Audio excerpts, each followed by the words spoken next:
Doug is signing and look up. Okay, you want to sign and look up? They won't be able to tell if it's just a photo, but it's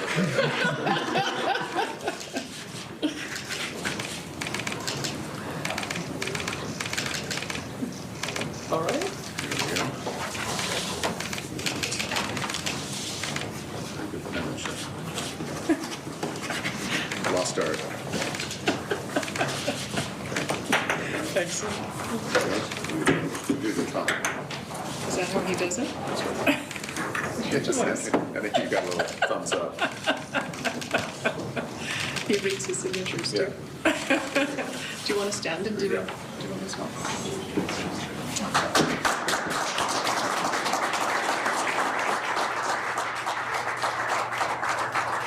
A round of applause inside the room there. Various ministers from both the federal and provincial governments present as the Premier and the Prime Minister shake hands after signing a memorandum of understanding on energy. My colleague, our senior political correspondent, Michael Couteur, is here with me on set because we are now free to report the details of this memorandum of understanding. Mike, what's the headline? Yeah, I think the fact that this is laying out all of the groundwork, not only for a pipeline, but at the top of page 2 of this memorandum of understanding, construction of one or more private sector constructed and financed pipelines. That is something that I think stands out on this, that it is not just a one pipeline, but really clearing the way for the possibility of others, Vashi, which I think is interesting. And yes, to make sure that this is going to be an application that has to be submitted to the Major Projects Office by July 1st, 2026. This is in addition to the expansion of Trans Mountain, which you'll see, as we've heard before, between 300 and 400,000 barrels of oil going to Asian markets. The agreement is also directly linked to Pathways 2 project. Yeah. One cannot happen without the other. Yeah. The fact that you can't get Pathways and you can't have the Pathways project without the pipeline, and the pipeline doesn't get done without Pathways either. That, I think, is another interesting thing. They're also suspending immediately, as we had heard, the clean electricity regulations in Alberta pending a new carbon agreement, carbon pricing agreement. And there's also this commitment to dialogue and collaboration and engagement with BC. So, not to say that there's an admission that BC has been excluded to this point, but certainly it is in the MOU that they will be included. The other thing, in addressing what Nathan has been talking about, whether or not there will be this consultation with Indigenous communities.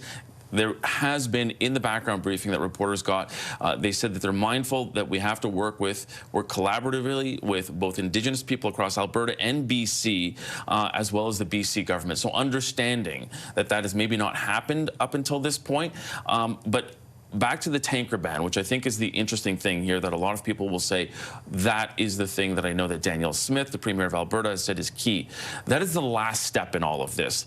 In the Memorandum of Understanding, it's very clear that everything else has to happen, and then the tanker ban is considered, and a strategic deep water port, and that is where that pipeline would go. So it's interesting in how it leads everybody to that point, and only then will that tanker ban. But it's explicit. It says, if an Alberta bitumen pipeline is ultimately approved under the Building Canada Act and provides opportunities for Indigenous co-ownership and shared economic benefits, Canada confirms that it will enable the export of bitumen from, as you've said, a strategic deepwater port to Asian markets, including, if necessary, through an appropriate adjustment to the Oil Tanker Moratorium Act. That is a clear commitment from the federal government 100%. to get rid of the Tanker Act as it applies, or tanker ban as it applies right now. Exactly. Should a pipeline be approved? I get your point about how it's like step by step, but that's black and white. Like that is. It is black and white that it will happen. Yeah. If they meet all the other markers, and I'm not saying that it won't. Yeah. I take your point as well, but I think the point that we were getting from the background briefing was that is kind of the last step here. That everything else has to be met, including private ownership of this. And I think the other interesting thing in terms of the dates is that Pathways, the Memorandum of Understanding for Pathways, has to be done by April 1st, 2026. The window for building Pathways is in the year 2027 to 2040.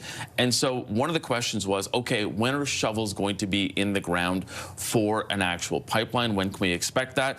And they said that There's no specific date, but 2029, if everything goes to plan, is the year that we could see shovels in the ground for a pipeline. That's fast. Even for them to say that, that's fast. Okay, Exactly. okay, Mike, thanks for all the details. Appreciate it. Our senior political correspondent